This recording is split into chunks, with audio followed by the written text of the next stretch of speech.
Hello everybody and welcome to the next British touring car review. With me is my good friend Ben. Say hello. Hello! And today we're going to be covering the Donington Park Grand Prix race meeting that was held obviously at Donington Park. The second race meeting to be held there this year. Obviously we're now on the GP loop. Just before we get into things, obviously once again as usual, thank you very much for your continued support. As we do our race reviews, and the playlist will be in the description if you want to catch any of the previous race reviews that we've done, or if you want to hear us rant about stuff, feel free to just check out the channel in general. So moving into Donington Park GP, Donington Park, we had just before the race meeting began, Napa announced that they were returning with their iconic Valvoline livery. You may remember this started about 2 years ago. And they've run it for the last 2 years, and now we get to see it back again. So Sutton had this livery along with Camish. It looked very good. It was based off the 1995 Ford Mondeo, driven by Paul Radicic, and I forget who else drove it. But yeah, the iconic Ford Mondeo from 1995 during the Super Touring era. Apart from that, though, everything else stayed the same. So moving into qualifying, we saw eliminations of Smiley, Shedden, Moffat, Cook and Buxton. They were the first to get knocked out in Group 1. Group 2 saw eliminations of Patterson, Rainford, Osborne, Hamilton and Halstead. In Part 2, we saw basically a load of the big contenders disappear from the pack. So we saw Camish, Rowbottom, Morgan, Lloyd, Sutton and Hill. They all got knocked out in Q2. And when we got the Fast 6 shootout underway, which was in mixed conditions, I think it was more wet conditions than anything else, it was Tom Chilton who took his first pole in 14 years, and he eked out Ingram ahead of Doble. However, after this was done, Doble failed the ride height check and was disqualified from the session, meaning it was Chilton ahead of Ingram and Smiley. Tom Chilton's pole time a 1:43.129, with Ingram being 3.5 tenths back and Smiley being over a second behind in third. So moving into race 1, we saw a good start from Chilton, who led Ingram from Smiley. Everyone got away safely, and it seemed like the Hyundais were already on another level as they left the pack behind. Proctor and Morgan went head to head, which in turn allowed Hill to take a place with him, moving up to 8th place. Lap 3 saw Doble, Cook, Patterson and Osborne all fighting for 16th place. On this lap, we also saw Rowbottom get past Camish in order to attack Smiley ahead. Lap 4 saw Robo get his man as Smiley was overtaken into the Melbourne hairpin. Further around the next lap, we saw Sutton get past Camish. Up at the front, it was a switch with both of the Toms, as Ingram hit the front with Chilton following closely in second. Lap 6 saw the lead car swap positions again, which showed that it was more of a team game from Team Virtue rather than pulling away and securing pure dominance. One lap later, we saw Hill get past Morgan for 7th place. Lap 8 saw Sutton get his man as he moved up to 4th place ahead of Smiley. Seconds later, Camish was through as well. Lap 9, we saw Hill move ahead of Smiley, with Morgan also getting into the final hairpin. And lap 13, we saw Proctor get ahead of Smiley. But further back, we saw Rainford get ahead of Shedden. However, it wasn't over yet. Shedden managed to get back ahead of Rainford. Up at the front, though, it was Tom Chilton who held on to win from Ingram and Rowbottom, who rounded out the podium. So your race 1 results were as follows. Tom Chilton was your race winner, along with the fastest lap. Second was Tom Ingram, third was Robo, fourth was Sutton, fifth was Camish. Then we had Hill, Morgan, Proctor, Smiley and Aaron Taylor-Smith to round out the top 10. Over to you for race 2, Ben. Yeah, so race 2 was quite an interesting one. Before the start of the race, you could see that the weather was going towards rain, and it had been said out that at some point during the race, it was more or less given out that it should be raining in this race, which will become key later on. So it seemed that up front at the start, Sutton got a really good start. He managed to keep up with Chilton and Ingram, and Sutton was right in third. He was fighting with Ingram as Chilton sort of tried to get away. In the background, lots of cars were off immediately, and it was sort of like this brought out the safety car. Proctor was out of his car at this point in the gravel. It was definitely not moving. Proctor, it turned out afterwards, what I saw was Proctor had touched the grass. This caused his car sort of to spin. Osborne went off trying to sort of avoid this, and then Proctor went into Moffat, and that was just only lap 1. So when the safety car had was about to go back in on lap 4, the rain had arrived, which was a bit of fun for everyone at this point. So on to lap 5. Sutton got hit by Rowbottom. Lovely thing to see. I think Rowbottom locked up and obviously didn't do it on purpose. Definitely not going to want to hit his teammate. That wouldn't be good for him. This spun out Sutton into Chilton, and not long after that, Sutton managed to get back going again, and he was then just going and taking De Leon off with him as he spun off again. So this was quite a bit of fun. Just only in a few laps. Lap 6, Ingram leads at this point with Camish in second, hunting him down. Now, at this point, Sutton is in 13th after his problem with Rowbottom and his problem not long after that. On the back straight, Camish gets past Ingram for quite easy overtake. I think at this point, Ingram had probably been told by his team, Sutton's far behind, it's worth just being careful, you don't want to fight for too much because you already should be getting some points out of this. On to lap 7. The rain lightened off now at this point. Morgan was up to second now, with Ingram following on behind Morgan at this point, and Morgan had the fastest lap. Sort of seen at this point, from my view, I think Ingram had got behind Morgan, trying to possibly get a toe off him, as his car seemed quicker at this point in the race, and Ingram was one of the early top guys on the hard tyre. So try and get back to Camish. On to lap 8. Taylor Smith got past Sutton on the braking into the hairpin. Sutton's car doesn't look good. It's got a bit of bodywork damage, and it seemed he's not really gaining places like he normally would when he does a good charge at this point, especially on odd conditions with weather. It usually seems that's where he sort of can catch an advantage from his car, but it seems not so at this point. On to lap 10, De Leon started to catch on to Ingram at this point. It seems that the BMWs at this point, from my view, all seem to have a reasonable good race in these conditions and on this track. Lap 11, Hill was up to 6th at this point after he'd had a bad start. A lot of people had gone past him. It seemed also he was getting control of his BMW's grip at this point too. Lap 13, Rainford, however, hadn't got control of his grip, and he spun out coming out the final hairpin. It seemed he got on the power a bit too fast. Then he hit sort of the back bumper of the person in front of him, which didn't help, and that turned the car even more sideways. He nearly went into the pits, spun into it. Managed to get the car back going and carried on, but at this point he wasn't really helping. Not long later in the lap, Hill managed to get past Smiley towards the end of the lap. His BMW was just doing well at the chicane, and he just basically did it. It was quite easy overtake from him.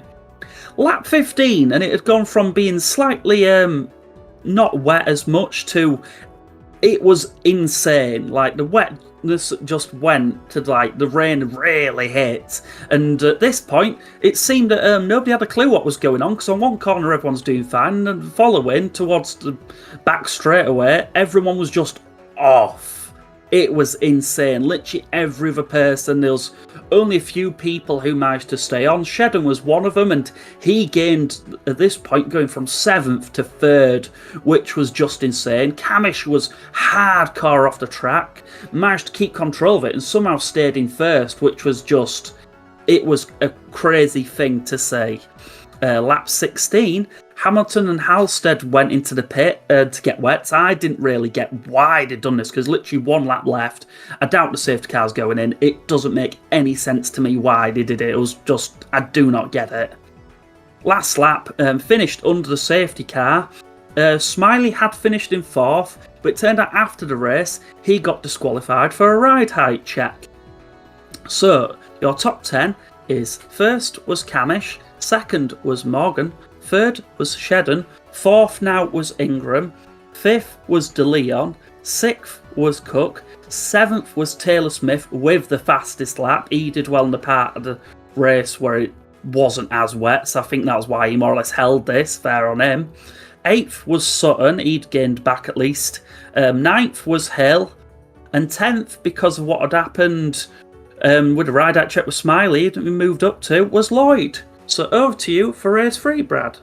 Thanks, Ben. So after all the shenanigans of race 2, it saw Sutton starting on pole, albeit on the harder tyre, and with Cook in 3rd and Ingram back in 5th, it was a case of seeing what the guys on the quicker tyres could do for race 3. So when the race kicked off, it was a good start by Sutton, with Cook immediately challenging Aaron Taylor-Smith for 2nd place. Ingram was already up to 4th ahead of De Leon as he was on the quicker tyre. Immediately Ingram moved up to 3rd and started chasing down Cook for 2nd place, which he got at the start of lap 2. Cook and Aaron Taylor-Smith were fighting as soon as Ingram got past him. Behind, it was Toyota Carnage as De Leon and Shedden nearly joined in on the fight. Lap 3 saw Ingram catch the back of Sutton, and we got what we wanted with a great battle between the two.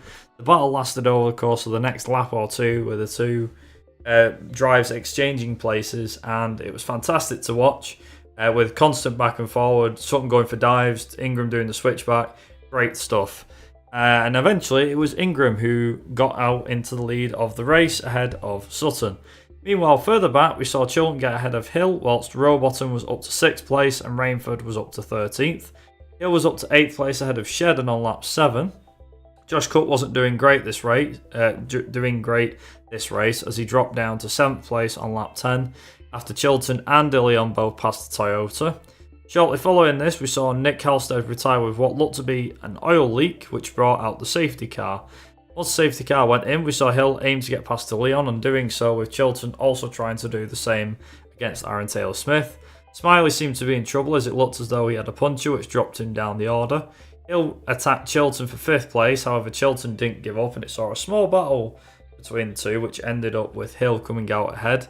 As towards the back end of the race, we saw Hill trying to take on Aaron Taylor-Smith for 4th place, but to no avail. And after everything that happened, it was Tom Ingram who came out on top against Sutton, with Rowbottom rounding out the podium. So the race 3 results were Tom Ingram was your race winner, along with the fastest lap.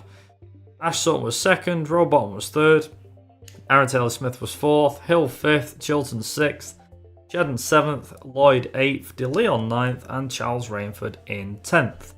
So after 24 races, what does it do to the driver standings? Well, Tom Ingram opens up a nice margin over Ash Sutton and seems well on his way to securing that 2nd title. Dan Camish retakes Dan Rowbottom as they were swapping places on the championship all day, and now stays in 3rd ahead of Rowbottom in 4th. Hill is up to 5th, although not far behind, with Chilton in 6th. Morgan 7th, Rainford 8th, Darryl De Leon is up to 9th, and Senna Proctor rounds out the top 10. So Ben, who are your winners from this weekend? I would definitely say PMR for being back there again, and if they hadn't filled the ride height check, that would have been insane. Camish for race 2, in my eyes, when he held it when everyone came off and somehow still carried on to being first, that for me was really insane to see. Usually if a couple of people don't come off, as we said with Shedden, you would have thought that they should have really just managed to somehow get past, but whatever he did to keep that car going, it didn't seem he lost an insane amount of speed. Obviously lost some, but yeah, I'd say I'm gonna go with them. There's many more, but I'm sure you are about to mention them.